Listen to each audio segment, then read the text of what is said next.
Además es curioso cómo el caos que genera el socialismo se suele utilizar por los socialistas para decir, esto demuestra que no funciona el mercado, más intervención.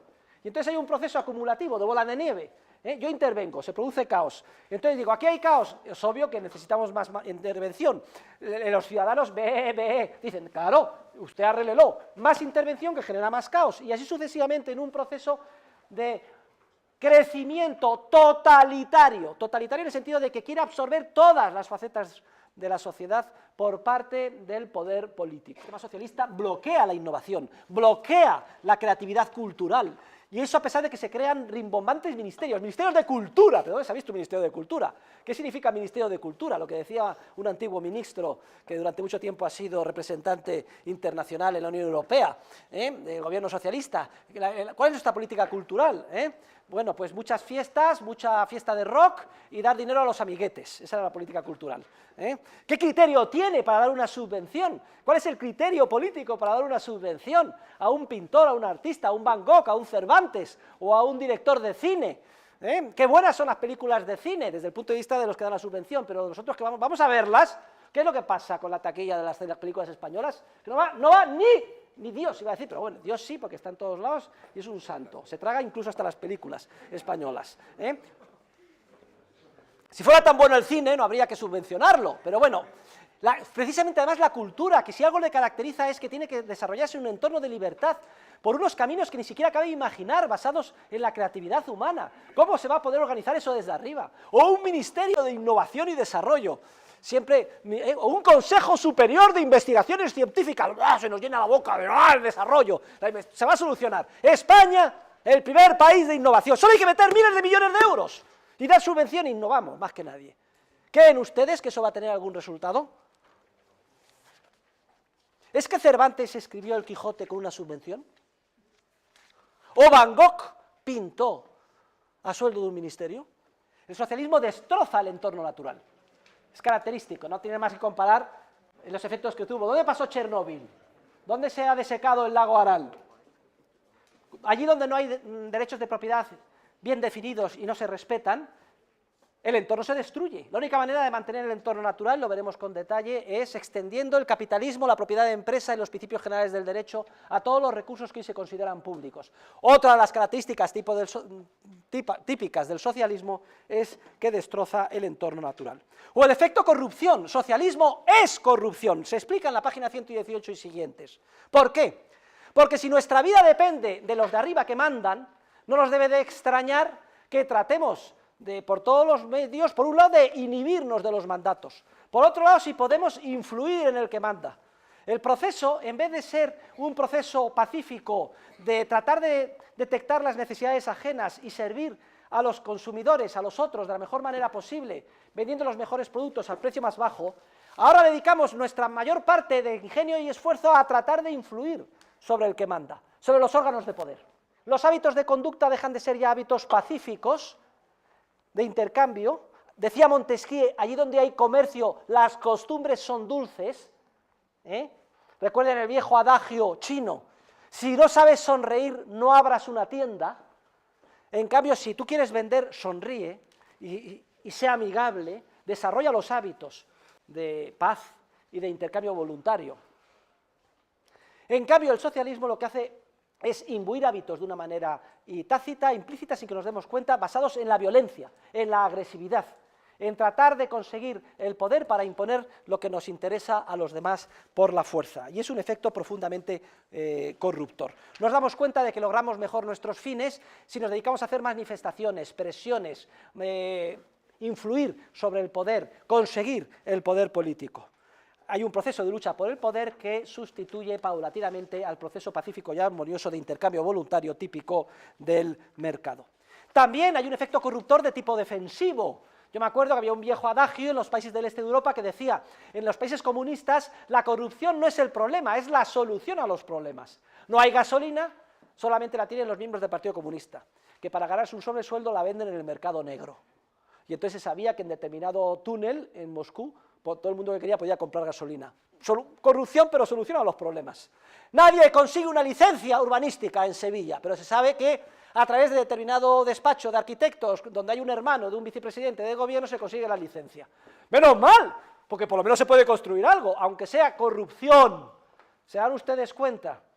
Y surge la economía sumergida, porque es la manera de inhibirse, siempre con efectos redundantes y perversos, pero dentro de lo malo, lo menos malo. En México, durante mucho tiempo, había servicio militar obligatorio, pero se sabía que se pagaba y no se iba a la mili, dentro de lo malo, lo menos malo. O como he visto yo, haciendo cola para entrar en México, en el aeropuerto, todo el mundo con su pasaporte.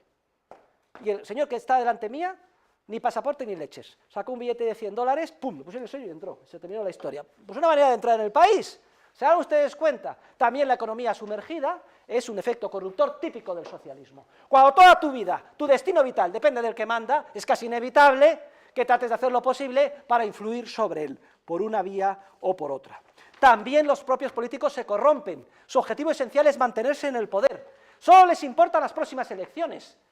¿Qué es eso de visión a largo plazo? La ley de la China. Y comprar votos. Y no les importa con qué argumentos. Para organizar mayorías coyunturales que les puedan mantener. Aunque los efectos sean contradictorios. Y no tengo que dar más detalles. Cojan ustedes la prensa y lean. O la corrupción en los organismos de tipo burocrático. Porque los gobernantes siempre plasman sus mandatos a través de funcionarios y burócratas. ¿Y qué es lo que quiere un funcionario o burócrata? Aumentar su prestigio, que le den más salario, crecer en la escala funcionarial, tener más empleados a sus órdenes, todo eso, justificar su presencia, decir que es imprescindible que haya un Ministerio de la Mujer, que es imprescindible una ayuda de agencia contra toda la lista, siempre es imprescindible. ¿Ha habido algún caso en la historia de un funcionario que se haya levantado y haya dicho, señores, analizado en los objetivos de mi agencia, hemos llegado a la conclusión de que costamos más del beneficio que producimos y, por tanto, le he pedido a mi ministro que seamos disueltos y nos echen a todos? ¿Ustedes saben? ¿Hay algún caso en la historia de esto? ¡Jamás! No importa la tontería que sea, el funcionario siempre dirá que es imprescindible su función, que está limitado por el presupuesto, que no tiene suficientes medios y que necesita más. ¿Es que el funcionario es malo? ¿Es perverso? ¿Es el demonio? ¡No! El funcionario es igual que usted y yo. Igual. Lo que pasa es que en un entorno de coacción burocrática, los incentivos les lleva a actuar de esa manera. Se corrompe el concepto de justicia tradicional y se sustituye por un concepto de justicia social, en la que se enjuician de manera más o menos emotiva los resultados finales del proceso, en cualquier momento, arbitrariamente elegido, al margen de cómo se hayan comportado los seres humanos que participan en él, justa o injustamente. Y si no me gusta, hay unos pocos ricos que tienen mucho y muchas pobres, vamos a distribuir por la fuerza, es decir, quitar unos para dar a otros. Es la mayor corrupción que cabe imaginar. So pretexto de un concepto erróneo de justicia, se quiere justificar la mayor de las injusticias, la violencia y la coacción sistemática. Y lo más curioso es que todos los ciudadanos pican, porque si yo les pregunto a ustedes, democráticamente, demos, pueblo, kratos, poder absoluto, a ver, votemos, ¿quién está a favor de que le suban el sueldo al doble? A ver, ¿cuál quieren ustedes que sea el resultado de la votación? Por unanimidad. ¿Quién está a favor de que las vacaciones sean 2 meses? Oiga, bien pensado, en vez de 2 meses, ¿por qué 2? Pero no seamos maricones. Perdón, que no salga de... Tachen esto. 3 meses, 4, 6, 10, 11, todo el año de vacaciones. Demócratas, no somos el poder absoluto del pueblo. ¿Quién nos les impide esto? 4 millonarios, pues venga, vamos a quitarles el dinero y así podemos estar todo el año nosotros de vacaciones. ¿Cómo no se nos ha ocurrido antes?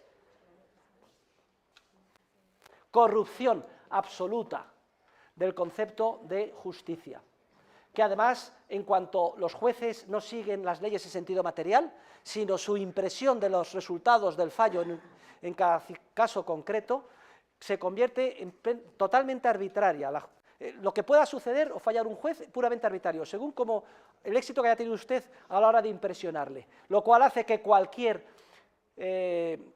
caso, por absurdo que sea, pueda tener visos de conseguir éxito, por tanto aumenta muchísimo más los pleitos, con lo cual la carga es insoportable, con lo cual las decisiones son más imperfectas, y en ese caso de la justicia, cuando se presenta, se analiza y se lee en la prensa, ¿cuál creen ustedes que es el diagnóstico y la solución que se propone?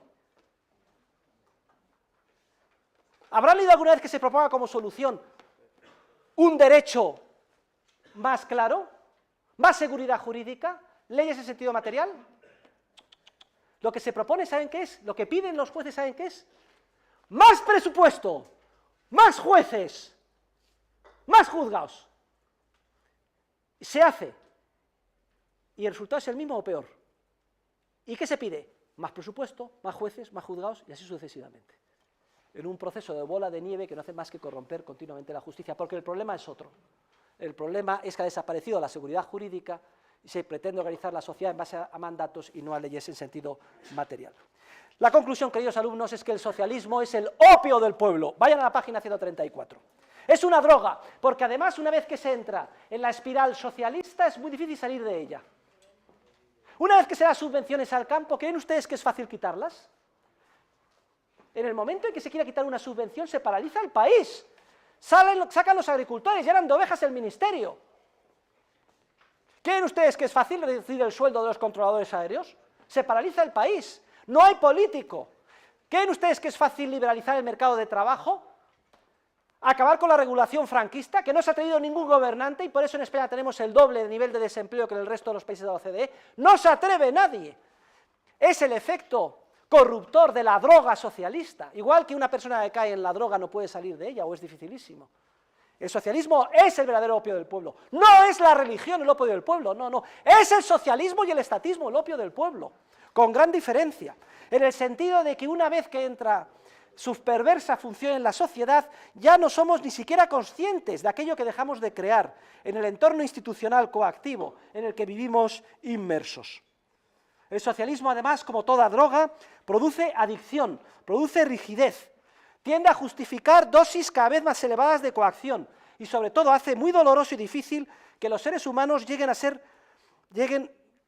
dependientes del socialismo, puedan de nuevo adquirir los hábitos de comportamiento pautado de tipo empresarial propios de una sociedad libre. Fíjense el caso de Grecia, todo el mundo protestando, porque no quieren apretarse el cinturón. ¿Qué es eso de que no me pueda jubilar a los 60 años? Fíjense, en Alemania, uno de los países más ricos del mundo, se aumenta la edad de jubilación de 65 a 67 años. En Alemania, ¿eh? Y sin embargo, en Grecia todo el mundo tiene derecho a jubilarse a los 60. Y cuando les han dicho vamos a los 62, todo el mundo en la calle. Racistas, alemanes, sinvergüenzas, nos queréis imponer vuestros criterios, porque sois unos racistas, a la pobre Grecia, que es víctima de los especuladores. ¿Ustedes se creen esto? Por cierto, que no hay mucha diferencia entre Grecia y España. Diferencia hay, sí, pero más bien de grado que de clase. El socialismo tiende inevitablemente al totalitarismo. La coacción sistemática se extiende, genera caos y se quiere solucionar con más socialismo y sucesivamente. El socialista quiere abarcar y controlar todos los ámbitos. La educación, la cultura, la religión, no admite lealtades distintas a la del gobernante. Si hay lealtades a un dios o a una ley, eso fuera de la sociedad. Solo tienes que ser leal a mí, a la democracia, al kratos, poder absoluto. Totalitarismo, típico del socialismo. En el plano material, el socialismo dificulta e impide en gran medida la producción de bienes y servicios. El socialismo genera pobreza en relación con el mercado, con la libertad de mercado, porque bloquea la creatividad empresarial. En el ámbito cultural, el socialismo dificulta la creatividad cultural, hace imposible el desarrollo, el aprendizaje de nuevas pautas de comportamiento, dificulta el descubrimiento y la introducción de innovaciones. Y en el campo científico, el socialismo no es, en suma, sino un profundo error intelectual. La fatal arrogancia, dice Hayek. En última instancia, una manifestación del pecado original más grave en el que puede caer el ser humano. Un pecado de soberbia intelectual, de creernos más listos que nadie, de que somos autónomos, de que somos como dioses, dueños de nuestro propio destino, y por qué no vamos a diseñar la sociedad como nos dé la gana.